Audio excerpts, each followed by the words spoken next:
Hey YouTube, welcome back to my channel yet again, and this time I'm going to install something on my Audi S5 that I've wanted for a long time, and that is a wireless Apple CarPlay retrofit unit. So yeah, since I've had the car, I absolutely hate the satellite navigation system that's on there because it's a 4-digit postcode, and that is next to useless over here to actually get you where you want to be. And it's so old, it's absolutely rubbish. So I thought, well, now I've got an iPhone, and I've just recently migrated from Samsung devices to totally all Apple devices now. I've got the Apple Watch, I've got the Apple iPhone, I've got iPads, I've got MacBook Pro, all that sort of stuff, and it's great because it all works together seamlessly, and it's fantastic when you're doing stuff like what I'm doing on the YouTube channel. So anyway, because of that, I wanted CarPlay, but I didn't want wired CarPlay because I don't want to have to keep plugging in, because if I've ever plugged my phone in on my car, I always tend to forget it when I get out my car. So I wanted wireless CarPlay. So I hunted around and found the solution, which I'm going to show you now. So there's a good few solutions out there, but this one I've seen has some very good write-ups, and it's a British company. So instead of getting a Chinese special, I thought I'm going to get one, which it probably is just a rebadged Chinese special, but at least I've got the warranty from British-based company. So this is from Bavarian Automotive. Now, I don't know if you'll be able to, if you want to scan that with your phone, then that should take you to a link to give you the instructions. Now mine is a 3G MMI, so this will be the installation instructions for a 3G MMI. Mine, don't forget, is a facelift S5, which is the Audi B8. Okay, so what do you get in the box? So having a look inside, we get the unit itself. So this is a very nice unit. It looks very expertly made. It feels solid. It feels really nice. So hopefully this is going to be a really good retrofit. Stick that over there. Then you get the cables. So you get the CAN power cord. So this should plug into existing power from existing stereo and pick up everything you need from there. You then get the LVDS cable. So this should send the signal to your 3G MMI screen from the retrofit module. You get a Wi-Fi antenna, just so you can pick up the Wi-Fi better. And then you get the USB AV cable. So this has got a USB on there, so you should be able to just plug memory sticks in. And also this is where you can plug your cameras and all sorts of stuff in from that. And these are the instructions that I just give you the link to that I have printed off. So I'm going to go read these so that I do this job correctly. Be back with you shortly. A few moments later. So the very first job as per the instructions is to set the dip switches, which are on this panel here. And what it's saying is, I'm looking down here, mine is an Audi A5 2010-2011, and it should be 1 to 3 should be off and 4 to 6 should be on. So that's 1, 2, 3 off, and then 4, 5, 6 should be on. Okay, now it also says here for switch 7, if you got OEM parking sensors, which I do have, then 7 should be off, which it is. If you got OEM Bluetooth, then 8 should also be off, so lift that up as well. So that, I'm hoping, should be the dip switch setting for my car. So now let's take all this over to the car with some tools, and then we can loosely wire it in and see if we can get it working. So first job is I've put the car into drive to get the gear lever out of the way so I can remove these panels, and I've got a bit of cloth here which I'm going to put over top of them just to protect it as well. So now we need to remove the main Audi multimedia system and also the HVAC unit, and on my car I've got this wireless charging unit here, so I also need to remove that.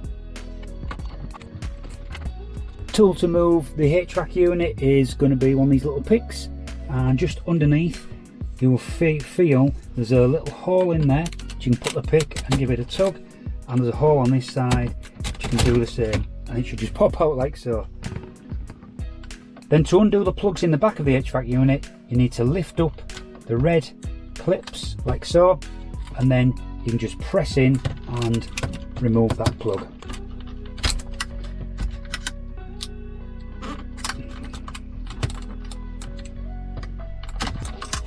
HVAC unit removed.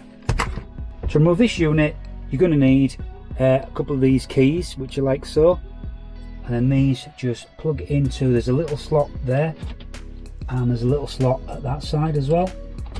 And now that should just easily come out like that. All these keys do is push in a couple of little clips on the side there, which are locking this unit in place.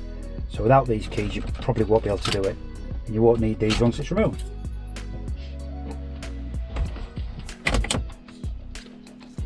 It now reveals all the wiring at the back of the radio. Now what I've found is the cable here, which connects to the Audi dynamic drive system and also some other parts here, these are very short cables.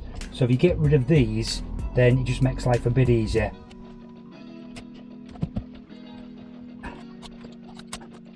Now also the fibre optic cable at this side makes it pretty tight, so if you press that in and get rid of that, that then gives you a bit more room to get access to the actual unit. So now we can see the back of the unit. And we've got the main Audi cable here, so we can remove that. To lift that up. This is the one that we're going to be plugging into with the new unit. So let's now take a look at the cable that's supplied in the box. So here we are, this is the cable supplied in the box. Now what you've got here is you've got one that is going to go to your HVAC unit, so that one is the same as that one there. So we need to plug the HVAC unit into this, like so. This one here now plugs into the plug that you took off the back of the unit. So again, you just need to lift this up.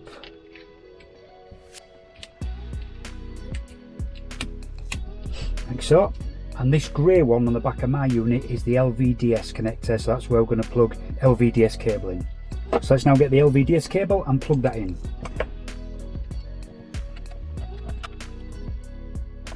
So the one that is going off to the monitor plugs in to the female side,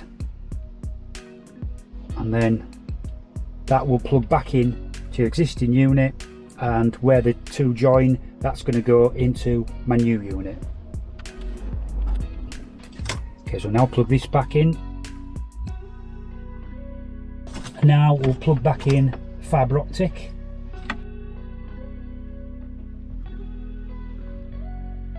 And now what I'm going to do is just slide this in a little bit, just so that we can test the unit.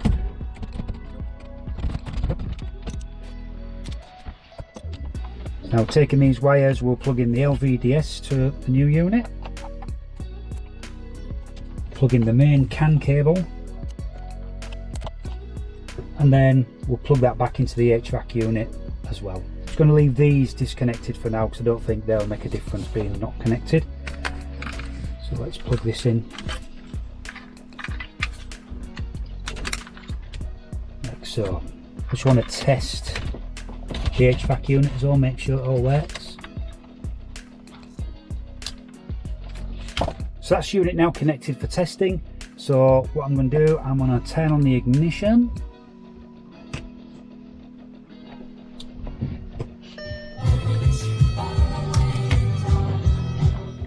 And that's good, so just let the unit boot up, turn the aircon off. Okay, so just make sure that the climate control all still works. So yep, so that looks good, so that all still works. So now apparently if I hold the nav, the media or the return button for 3 seconds, it should put me into CarPlay. So let's try the media. Oh, look at that. Oh, that's nice. So I should be able to move around with my MMI, which I can. Okay, so you need to disable the Bluetooth on your existing unit. So to do that, go into telephone, go into setup, and then go into Bluetooth, and then here I can turn Bluetooth off. There we go, it's disappeared off the screen now. So now we'll hold the media button for 3 seconds. It's gone there. So now go into CarPlay. So it's a very strange Bluetooth there. It's called EWCP838800. So that's now connected. And it's come up. There it is. So allow music.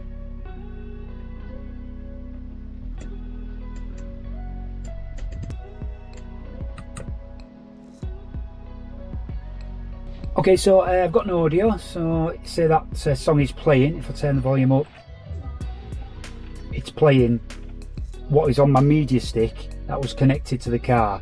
So what I've got to do is I've got to go in to the media part and set it to the auxiliary set, because mine has an auxiliary connection.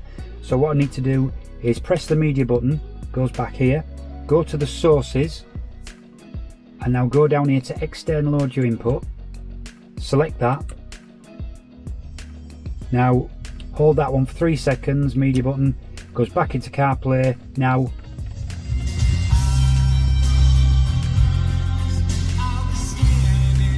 and there we go, that's that song. So that's now playing through my system, which is superb.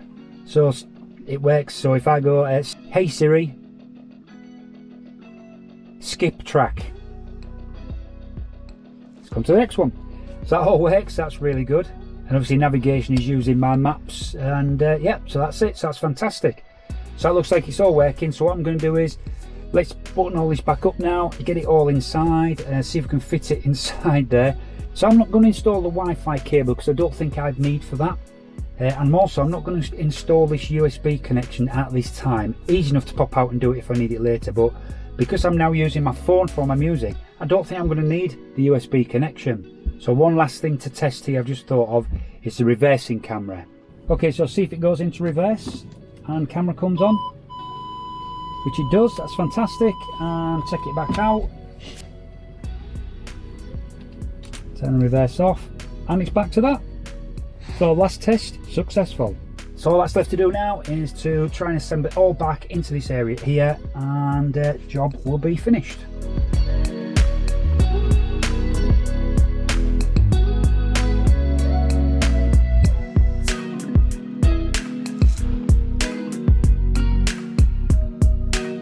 And that's it now, it's all installed, everything's back together, everything as it was. I've just tested it again and it works absolutely perfect. So, and it's simple to use, and I can go back anytime I want. So I just need to press the media button, it goes back, and I can say, for instance, press radio, and I can pull up radio, and so I can go back to my old DAB radio or FM radio, whichever. So well impressed with it really. So obviously I need to drive around with it, see how it works when in the real world when I'm using it, but I'll keep you updated. So if anything goes drastically wrong, or I need to put the Wi-Fi in, or I find I need the USB or something like that, then obviously I'll let you guys know. But apart from that, well impressed. And there you have it. That was literally a plug and play install, and it took me, if I hadn't been filming, it would have took me about 30 minutes to do it, maybe less than that.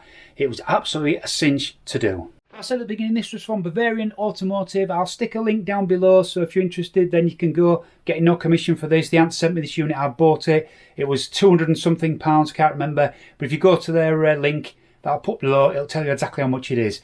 Absolutely brilliant and works a treat. So that's it. Thanks again for watching. If you like this type of video, then please don't forget to subscribe to my channel. If you like this particular video, then give me that thumbs up. And until next time, stay safe.